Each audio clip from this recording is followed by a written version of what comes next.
Hello everyone, स्वागत है आपका हमारे यूट्यूब चैनल एडुमेनिया में where learning begins. Last lecture में हमने करा था एसेक्सुअल रिप्रोडक्शन के बारे में हमने डिस्कस करा था। आज हम सेक्सुअल रिप्रोडक्शन के बारे में डिस्कस करेंगे कि सेक्सुअल रिप्रोडक्शन क्या होता है, क्या इसके डिफरेंट डिफरेंट मेथड्स हैं, क्या इसके एडवांटेजेस, क्या इसके डिसएडवांटेजेस, क्या इसके फीचर्स हैं। आज हम सब डिस्कस करेंगे। सबसे पहले इसमें आता है it involves formation of gametes either by one parent और बाय टू डिफरेंट पेरेंट्स। इसमें फॉर्मेशन ऑफ गैमेट्स होती है। गैमेट्स की रिक्वायरमेंट होती है। गैमेट्स इसमें फॉर्म होंगे या तो एक पेरेंट से, या तो एक ही पेरेंट दोनों गैमेट को बना देगा, या फिर दो डिफरेंट पेरेंट होंगे, एक गैमेट ये बनाएगा और एक गैमेट ये बनाएगा, दैट इज मेल। एक मेल होगा इसमें, एक फीमेल होगी, एक फीमेल और एक मेल। इसमें क्या होगा कि एक ही पेरेंट मेल गैमेट भी बना देगा और फीमेल गैमेट भी बना देगा। ठीक है, it involves formation of gametes. इसमें गैमेट्स की फॉर्मेशन होगी या तो किसी एक पेरेंट से या फिर दो अलग अलग पेरेंट से, दो अलग अलग गैमेट हमें मिलेंगे। मान लो जो मेल है उसने मेल गैमेट बनाया और जो फीमेल है उसने फीमेल गैमेट बनाया। एन नंबर ऑफ क्रोमोसोम्स आएंगे। गैमेट्स हमेशा हैप्लॉइड होते हैं, वो डिप्लॉइड नहीं होते हैं। हैप्लॉइड मतलब उनमें एन नंबर ऑफ क्रोमोसोम्स होते हैं, हाफ नंबर ऑफ क्रोमोसोम्स होते हैं पेरेंट से। ठीक है, फिर वो फ्यूज करके क्या बना देंगे, zygote, that is 2n in number. ठीक है, ये दोनों मिलके nn क्या हो जाएगा, 2n हो जाएगा। ठीक है, तो जाइगोट क्या होगा, 2n होगा। और फिर जाइगोट फर्दर डेवलपमेंट करेगा जिससे क्या बन जाएगा, एक न्यू इंडिविजुअल की फॉर्मेशन हो जाएगी। तो ये एक बेसिक पैटर्न है सेक्सुअल रिप्रोडक्शन का। फिर जो सेक्सुअल रिप्रोडक्शन है वो बेसिक पैटर्न ही फॉलो करता है हर एक ऑर्गेनिज्म में। जो सेक्सुअल रिप्रोडक्शन है वो ऑलमोस्ट सिमिलर ही होता है हर एक ऑर्गेनिज्म में। प्लांट्स में देखोगे आप, फंजाई में देखोगे, एनिमल्स में देखोगे, जो सेक्सुअल रिप्रोडक्शन है वो बेसिक पैटर्न फॉलो करता है। लेकिन जो प्लांट्स, एनिमल्स, फंजाई होते हैं वो इंटरनल मॉर्फोलॉजी में, एक्सटर्नल अपीयरेंस में, उसमें डिफरेंट होते हैं, लेकिन सेक्सुअल रिप्रोडक्शन में वो सेम पैटर्न ही फॉलो करते हैं। ठीक है, फिर है एक जो टाइम पीरियड होता है, जो टाइम पीरियड होता है बर्थ से लेके ग्रोथ तक का, जब फुली मैच्योर हो जाता है, फुली ग्रो हो जाता है कोई इंडिविजुअल, उस टाइम पीरियड को हम क्या बोलते हैं, जुवेनाइल फेज या फिर रिप्रोडक्टिव फेज नहीं, that is called vegetative phase in case of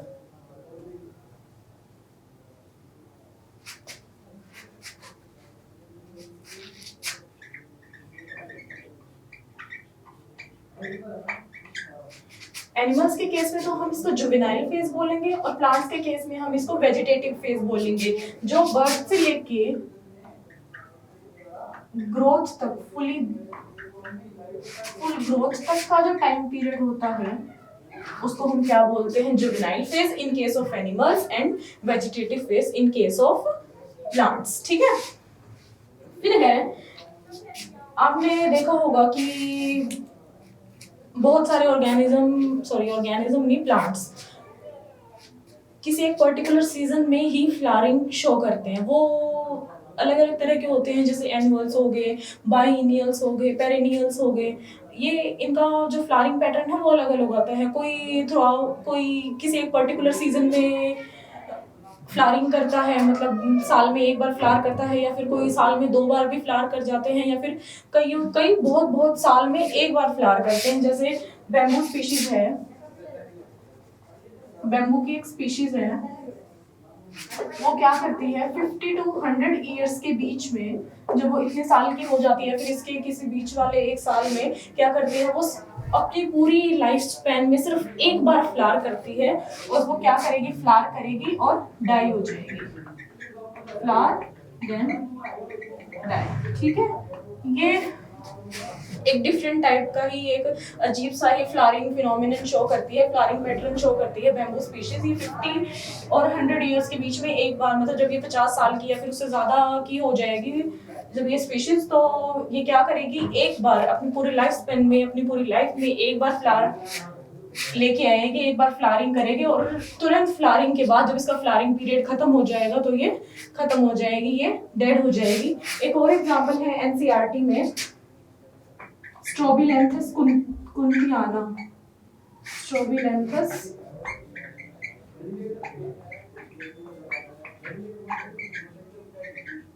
जिसको हम नीला कुरंजी भी बोलते हैं।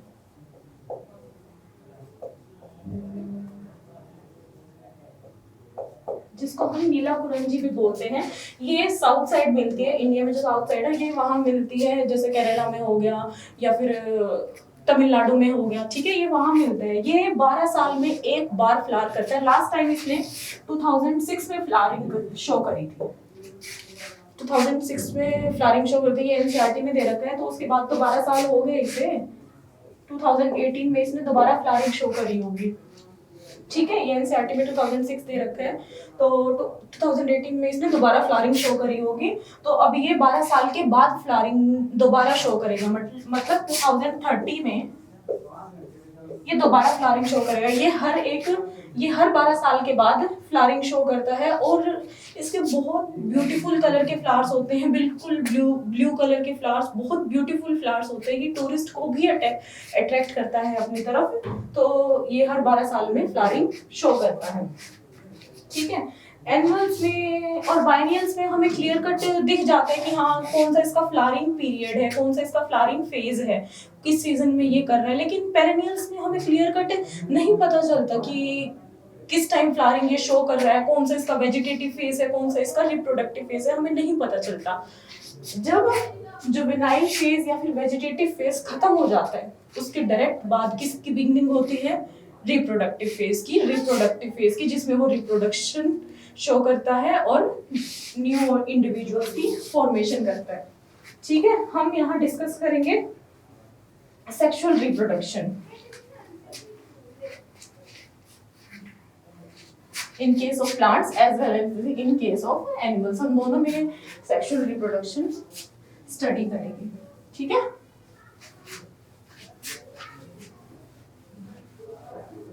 इस सेक्सुअल रिप्रोडक्शन में आपने देखा था कि कोई गैमेट की फॉर्मेशन नहीं होती, और यहाँ आप देख रहे होंगे कि दो तरह के गैमेट बनेंगे, एक मेल होगा और एक फीमेल होगा, ठीक है। पहले हम एक साइकिल डिस्कस कर लेते हैं। दो तरह की साइकिल होती है reproductive cycle, that is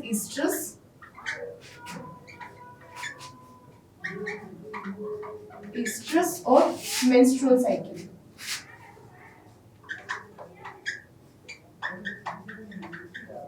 oestrus cycle और मेंस्ट्रुअल साइकिल। जो ईस्ट्रस साइकिल होती है वो नॉन प्राइमेट्स में मिलती है। ये दोनों मैमल्स में होती है। फिर मैमल्स की जो फर्दर क्लासिफिकेशन है प्राइमेट्स और नॉन प्राइमेट्स, ये किस में मिलती है, नॉन प्राइमेट्स में।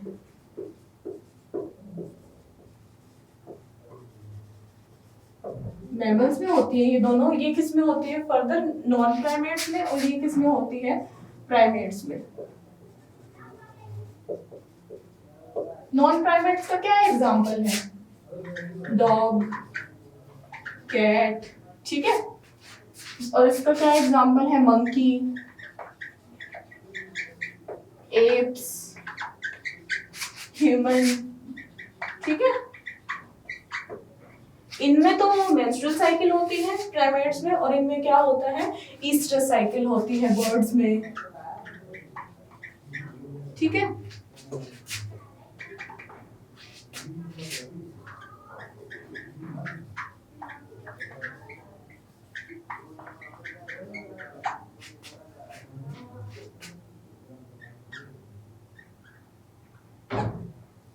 इसमें ब्लीडिंग फेज एब्सेंट होता है, एब्सेंट, और इसमें क्या होता है, ब्लीडिंग फेज प्रेजेंट होता है।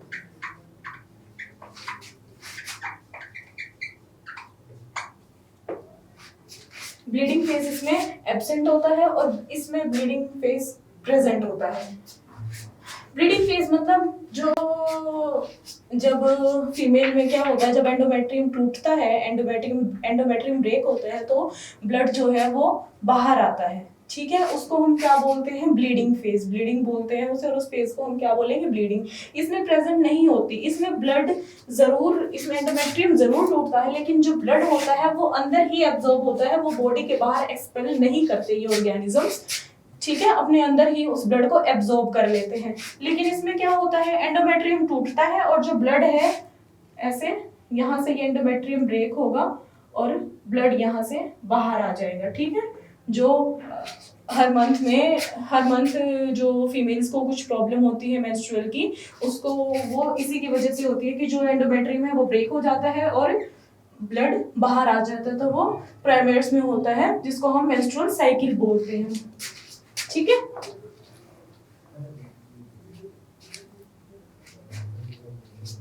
इसमें क्या है, सेक्सुअल मेटिंग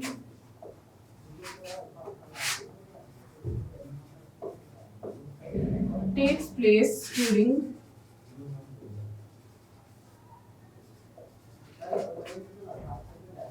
estrus phase। जो सेक्सुअल मेटिंग है वो ईस्ट्रस फेज के टाइम पे होती है। जब ये ईस्ट्रस फेज चल रहा होता है तो इस टाइम पे जो दो ऑर्गेनिजम्स हैं वो मेट कर सकते हैं, लेकिन इसमें नहीं होती sexual mating.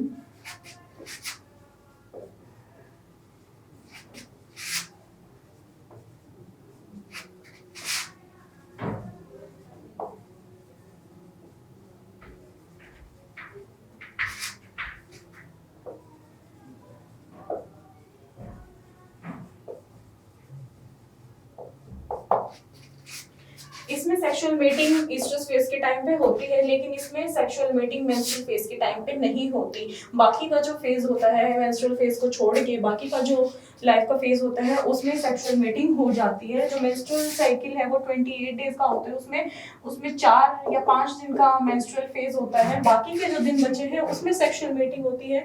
In 4 to 5 days में सेक्सुअल मेटिंग नहीं होती इन mostly cases, not in every case, in mostly cases. अगर हम जनरल बात करें तो उसमें इन 4-5 दिनों में जो सेक्सुअल मेटिंग है वो नहीं होती। फिर हम बात करेंगे इवेंट्स की। सेक्सुअल रिप्रोडक्शन में कौन कौन से इवेंट्स होते हैं? 3 इवेंट्स होते हैं इसमें। सेक्सुअल रिप्रोडक्शन में 3 इवेंट्स हैं। फर्स्ट है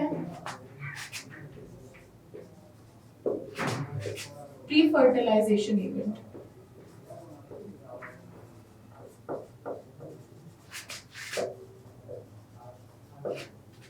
सेकंड है फर्टिलाइजेशन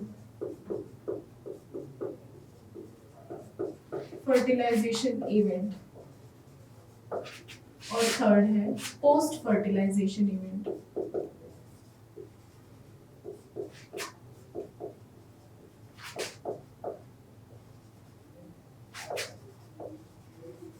ठीक है, थर्ड है post fertilization event. Pre fertilization event में क्या होगा, मतलब फर्टिलाइजेशन से पहले जो इवेंट हो रहा है, फर्टिलाइजेशन नहीं हुई है, 2 गैमीट फ्यूज नहीं हुए हैं, उससे पहले जो इवेंट्स होंगे उनको हम क्या बोलेंगे? Pre fertilization event. इसमें 2 इवेंट होते हैं,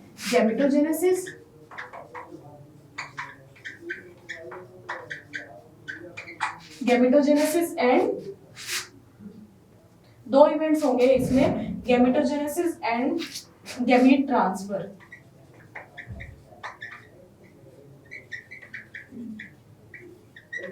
ठीक है, 2 इवेंट्स होंगे, gametogenesis and gamete transfer. Fertilization में क्या होगा? इसमें होगी सिनगैमी।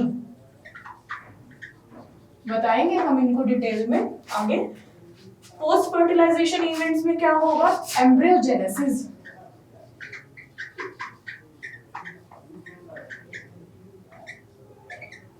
या फिर एम्ब्रियो डेवलपमेंट।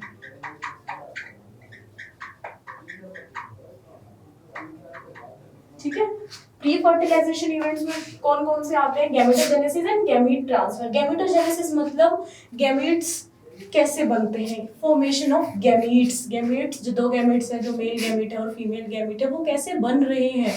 देन क्या आता है? Gamete transfer. वो बन तो गए लेकिन एक दूसरे के पास वो जाएंगे कैसे, वो ट्रांसफर कैसे होंगे, एक दूसरे से मिलेंगे कैसे? एक तो मेल में बन रहा है, एक फीमेल में बन रहा है, तो अलग अलग इंडिविजुअल होंगे, लेकिन वो फिर मिल कैसे रहे हैं? या फिर अगर वो एक इंडिविजुअल में भी बन रहे हैं, मान लो टेस्टिस यहाँ पर प्रेजेंट है, ओवरी यहाँ पे प्रेजेंट है, फिर वो एक दूसरे से कैसे कांटेक्ट में आ रहे हैं? तो उस प्रोसेस को हम बोलते हैं गैमीट ट्रांसफर। वो कैसे एक दूसरे से मिलते हैं। देन है सिनगैमी।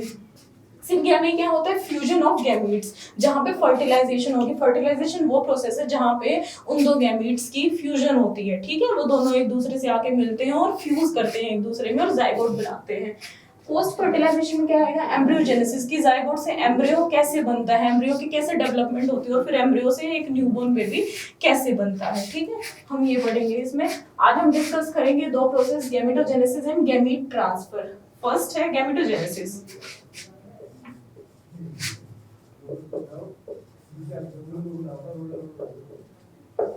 गैमेटोजेनेसिस में क्या होता है, गैमीट्स की फॉर्मेशन होती है। ठीक है, फॉर्मेशन ऑफ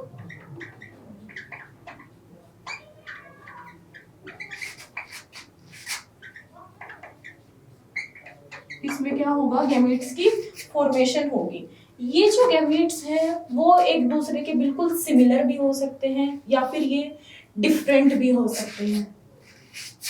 दो तरह की होंगी, male gamete and female gamete. ठीक है, ये जो दोनों गैमीट हैं ये एक दूसरे के सिमिलर भी हो सकते हैं। दो तरह के गैमीट होते हैं,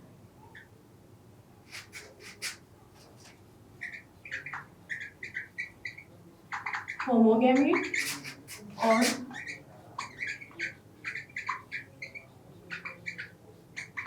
हेटेरोगैमीट। होमोगैमीट मतलब दोनों गैमीट बिल्कुल एक दूसरे के सिमिलर होंगे, साइज में भी, शेप में भी और कलर में भी।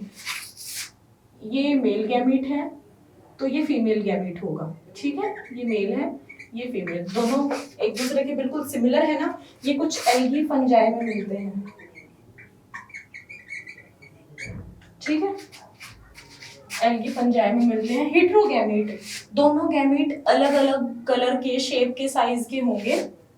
मान लो एक को हम क्या बोलते हैं, अगर मैन का हम केस लें तो एक को हम क्या बोलते हैं, स्पर्म, और एक को हम क्या बोलते हैं, ओवम। ठीक है, जो स्पर्म है वो स्पिंडल शेप का होगा ऐसे। ठीक है, और जो ओवम है वो राउंडेड होगा। तो ये दोनों गैमीट अलग अलग है ना, एक दूसरे से मैचिंग नहीं है, एक दूसरे के सेम नहीं है। तो ऐसे गैमीट्स को हम क्या बोलेंगे, हेटेरोगैमीट। और जो बिल्कुल सेम हो उनको हम क्या बोलेंगे, होमोगैमीट, या फिर इनको हम आइसोगैमीट भी बोल देते हैं। आइसोगैमीट, आइसो मतलब सेम। ठीक है, और इनको हम क्या बोलते हैं, anisogamous gamete, aniso not same. ठीक है, ये दोनों एक दूसरे के सिमिलर होंगे और ये दोनों एक दूसरे से मैच नहीं करेंगे, ये दोनों एक दूसरे के सेम नहीं होंगे, एक जैसे नहीं होंगे। ये होमोगैमिट एंड दीज आर कॉल्ड हेटेरोगैमिट। ये किसके केस में होता है, मैन के केस में, ह्यूमन बीइंग के केस में। हमारे केस में देखा गया है जो स्पर्म है वो स्पिंडल शेप का होता है और जो ओवम है, एग है, वो राउंडेड शेप का होता है। ठीक है,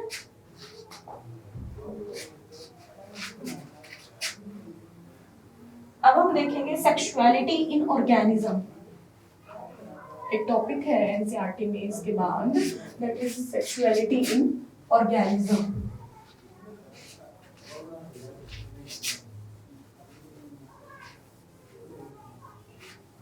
Sexuality in organism. On the basis of sexual character,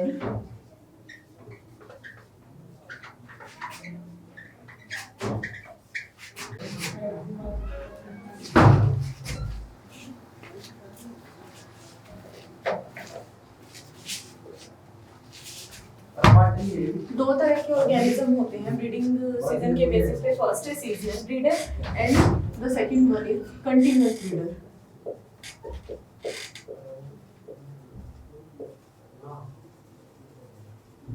first है seasonal breeder and second one is continuous breeder. जो सीजनल ब्रीडर होते हैं वो किसी एक पर्टिकुलर सीजन में ही ब्रीड करते हैं। मान लो कोई बर्ड है वो मॉनसून के टाइम पे ब्रीड करता है। ठीक है, तो कुछ ऐसे बर्ड्स हैं, लीजर्ड्स हैं, ये कुछ ऐसे ऑर्गेनिज्म हैं जो किसी एक पर्टिकुलर सीजन में ही ब्रीड करते हैं, वो throughout the year breed नहीं करते। कंटिन्यूअस ब्रीडर में क्या होता है, ये throughout the year breed करते हैं, थ्रू आउट द ईयर ये ब्रीड कर सकते हैं, इनका कोई एक पर्टिकुलर सीजन नहीं होता। ठीक है, ये पूरे ईयर में किसी भी टाइम पे ब्रीड करवा लो, ये किसी भी टाइम पे ब्रीड कर सकते हैं। ये किसके केस में होता है, बर्ड्स के केस में। बर्ड्स होगी, लिजर्ड्स होगी, फ्रॉग्स होंगे। आपने देखा होगा फ्रॉग्स के केस में बारिश के टाइम पे बहुत आवाजें निकालते हैं, ये चीची चीची चीची इनकी आवाजें आती रहती हैं बारिश के टाइम पे। तो ये क्या करते हैं, अपने मेट को अपने पास बुलाते हैं ये आवाजें निकाल के, मतलब फीमेल को। मेल फ्रॉग के वो मेल फ्रॉग के अंदर उसके गले में होते हैं वोकल कॉर्ड, जिसकी वजह से वो ऐसी आवाजें निकालते हैं, और ये एक साइन होता है फीमेल के लिए कि हाँ वो मेटिंग के लिए तैयार है और वो उनके पास आ सकती है वो। ठीक है, फिर वो मेट करते हैं उस सीजन में। वो सिर्फ बारिश के टाइम पे ही मेट करते हैं फ्रॉग्स, मतलब एक पर्टिकुलर सीजन हो गया। लेकिन मैन के केस में आपने देखा होगा वो कभी भी मेट कर सकते हैं। ठीक है, ये इनका कोई एक पर्टिकुलर सीजन नहीं होता, ये थ्रू आउट द ईयर वो मेट कर सकते हैं। रैबिट देखा होगा, माइस। ठीक है, यहाँ पे एक और एग्जांपल है, पोल्ट्री बर्ड्स। वैसे तो बर्ड्स नहीं करते मेट, सिर्फ एक पर्टिकुलर सीजन में ही मेट करते हैं, लेकिन जो पोल्ट्री बर्ड्स होते हैं वो throughout the year mate कर सकते हैं। लेकिन ये naturally throughout the year mate नहीं करते, आर्टिफिशियली मेट करते हैं। कुछ केमिकल्स इनमें इंजेक्ट कराए जाते हैं, हार्मोन्स इनमें इंजेक्ट कराए जाते हैं, जिसकी वजह से ये throughout the year mate कर सके। नेचुरली ये कभी throughout the year mate नहीं करते। फिर हम डिस्कस करेंगे cell division during gamete formation.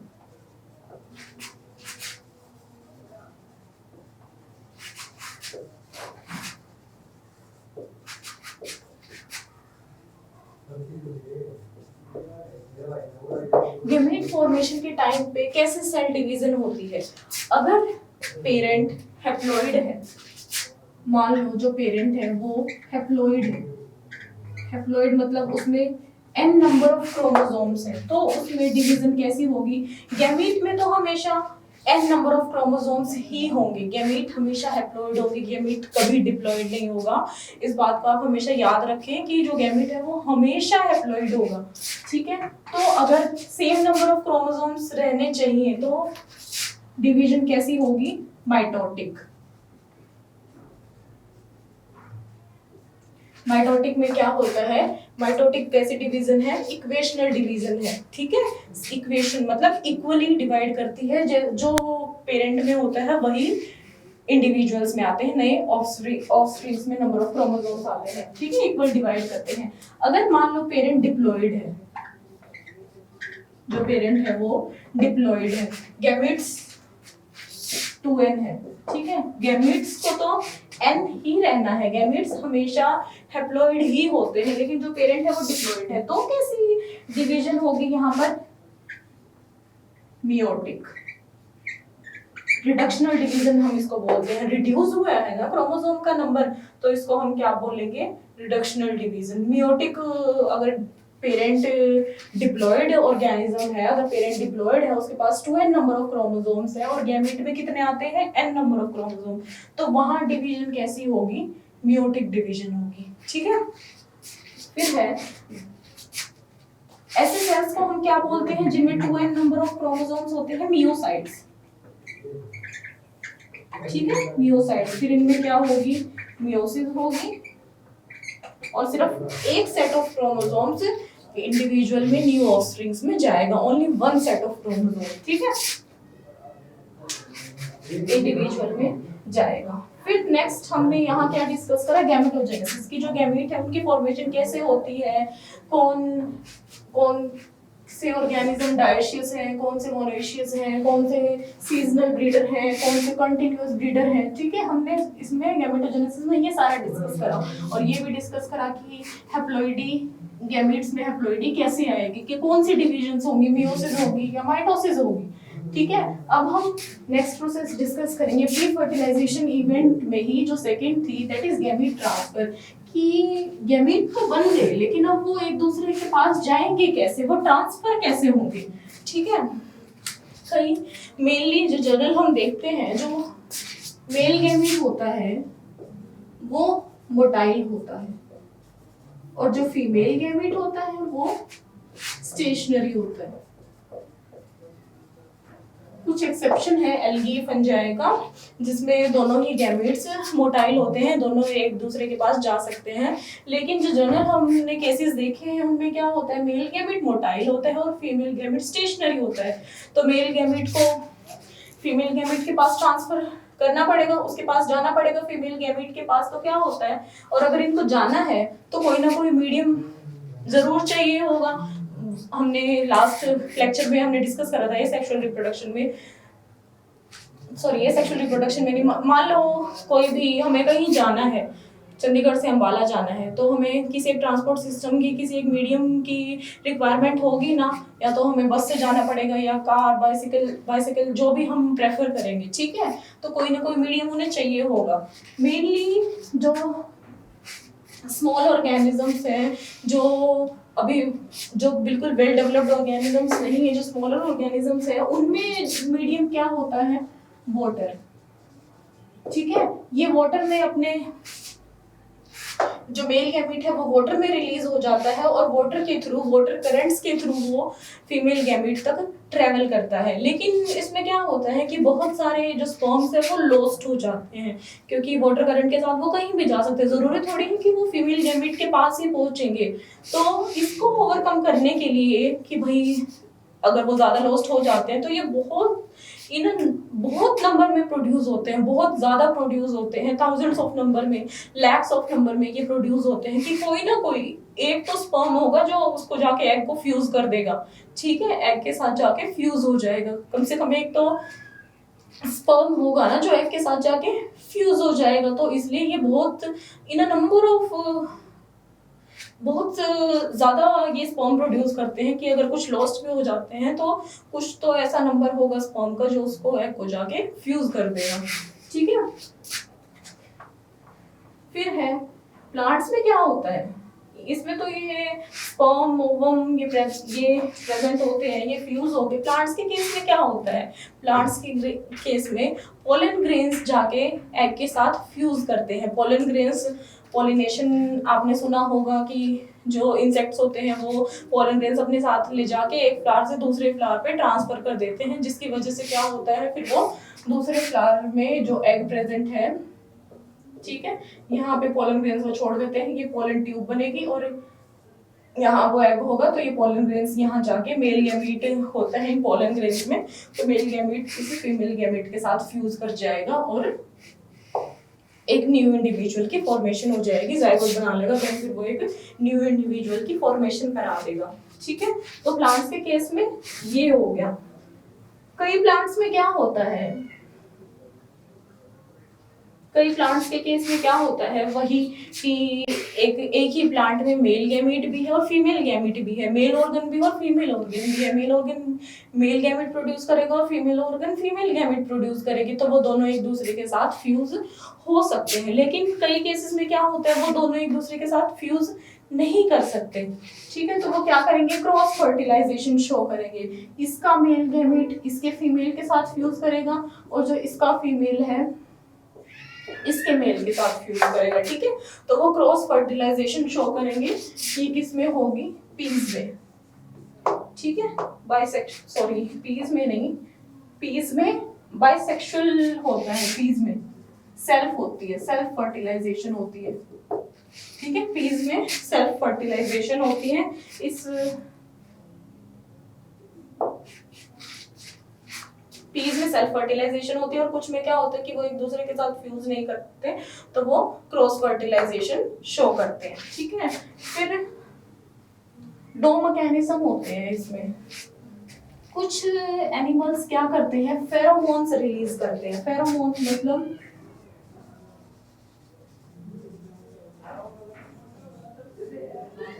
कुछ एनिमल्स, इंसेक्ट्स फेरोमोन्स रिलीज करते हैं। फेरोमोन्स कुछ केमिकल सब्सटेंसेस होते हैं जो दूसरे पार्टनर को अपनी तरफ अट्रैक्ट करने में हेल्प करते हैं।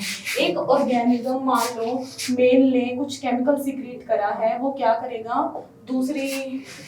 करेगा, फीमेल को अपनी तरफ अट्रैक्ट करेगा। मान लो क्वींस कुछ केमिकल सीक्रेट करती हैं जिनको हम क्वीन सब्सटेंस बोलते हैं, ठीक है। ये मेल्स को अट्रैक्ट करती है, ठीक है। बॉम्बे कॉल होता है, बॉम्बेक्स सिक्रेट करती हैं इनको, ठीक है। Silk moth,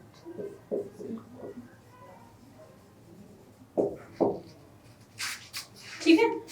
queen substances secrete करते हैं ये क्वींस, ताकि ये अपने पार्टनर को, मेल को अट्रैक्ट कर सके। और जो बॉम्बिकॉल है वो कौन सिक्रीट करता है? बॉम्बिक्स, सिल्क वॉर्म सिक्रीट करता है, ठीक है। ये फेरोमोन्स है। फिर आता है सेकंड मैकेनिज्म, कोपुलेटरी ऑर्गन। हम कोपुलेटरी ऑर्गन की हेल्प से भी गैमेट्स को ट्रांसफर कर सकते हैं, मेल गैमेट को। जैसे लिजर्ड के केस में होता है हेमीपेनिस, लिजर्ड में हेमीपेनिस प्रेजेंट होती है, जिसकी हेल्प से वो फीमेल में मेल गैमेट ट्रांसफर करती है। उसके साथ जब वो कोपुलेट करती है तो कोपुलेटरी ऑर्गन फीमेल के इनसाइड जाता है और उसमें मेल गैमेट्स रिलीज हो जाते हैं। मैन के केस में पेनिस, ठीक है। कोपुलेटरी ऑर्गन्स भी जब वो कोपुलेट कर रहे होते हैं तो गैमेट ट्रांसफर में हेल्प करते हैं। तो ये था हमारा सेक्सुअल रिप्रोडक्शन, जिसमें हमने प्री फर्टिलाइजेशन इवेंट्स के बारे में पढ़ा, gametogenesis and gamete transfer. Gametogenesis में हमने क्या पढ़ा कि गैमेट्स कैसे बनते हैं, कैसे उनकी फॉर्मेशन होती है। उसमें डिफरेंट डिफरेंट हमने चीज़ें पढ़ी, monoecious, dioecious and seasonal breeder और कंटिन्यूअस ब्रीडर, और वो हैप्लोइडी कैसे मेंटेन रखते हैं गैमेट्स। और फिर हमने पढ़ा गैमेट ट्रांसफर, कैसे वो ट्रांसफर होते हैं वाटर की हेल्प से, या फिर फेरोमोन्स हमने पढ़े, कोपुलेटरी ऑर्गन हमने पढ़ा। तो नेक्स्ट लेक्चर में हम डिस्कस करेंगे fertilization and post fertilization events. Hope आपको हमारी ये वीडियो पसंद आई होगी। अगर आपको मेरी ये वीडियो पसंद आई है तो लाइक, शेयर एंड सब्सक्राइब जरूर करिएगा। Thank you and stay safe.